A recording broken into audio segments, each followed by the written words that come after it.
Alright, so here's the STI lip. I already pulled the PPF off of it.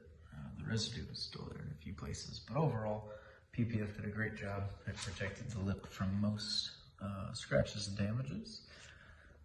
However, it didn't protect the lip when I ripped it off backing out of the driveway.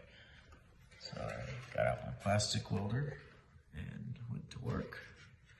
It actually turned out pretty well. I was able to get a few staples in there. And then I cracked it over here as well.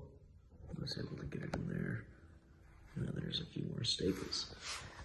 I'll put a link in the description for the plastic welder. It was like 20 bucks off Amazon, and it works great.